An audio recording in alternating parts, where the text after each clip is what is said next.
या बातमीचे प्रायोजक आहेत PG रिसॉर्ट नंदुरबार। शिरीष कुमार नगरचे रोड।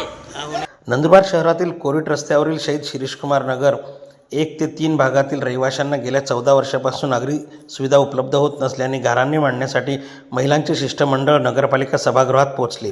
याप्रसंगी नगरपालिकेचे मुख्याधिकारी राहुल वाघ आणि युवा नगरसेवक किरणसिंह रघुवंशी यांना नागरिकांनी निवेदन दिले। शहीद शिरीष कुमार नगर परिसरातील नागरिकांनी दिलेल्या निवेदनात म्हटले आहे की शहीद शिरीष कुमार नगर 1, 2 आणि 3 मधील नागरिकांना गेल्या 15 वर्षापासून रस्ता नसल्याने रहिवाशांना पावसाळ्यात मोठ्या अडचणींचा सामना करावा लागतो। यामुळे ऐन पावसाळ्यात स्थानिक रहिवासी वर्गणी करून मुरुम टाकून घेतात। रस्त्याबाबत मंजुरी मिळाल्याचे सांगून अनेक वेळा अधिकारी येऊन केवळ मोजमाप करून निघून जातात। त्यामुळे रस्त्याची कामे केवळ कागदावरच आहेत। कॉलनी परिसरात रस्ते नसल्यामुळे घंटागाडी कचरा संकलनासाठी देखील येत नाही। कॉलनी परिसरात झाडे झुडपे मोठ्या प्रमाणावर वाढल्याने रात्री अपरात्री अंधाराचा फायदा घेऊन चोऱ्यांचे प्रमाण वाढले आहे। विजेवरील दिवे देखील बंद असल्याने अंधाराचे साम्राज्य पसरले आहे। शहरातील बहुतांश कॉलनीतील खुल्या जागेवर नगरपालिकेतर्फे व्यायामाचे साहित्य आहेत। मंदिर परिसरात पेवर ब्लॉक आहेत, परंतु शिरीष कुमार नगर यापासून वंचित असल्याने नागरिकांमधून नाराजी व्यक्त होत आहे। निवेदन देण्यासाठी शहीद शिरीष कुमार नगर येथील महिला मंडळ मोठ्या संख्येने उपस्थित होते। नंददर्पण न्यूज लाईक करा, सबस्क्राईब करा आणि शेअर करा। धन्यवाद।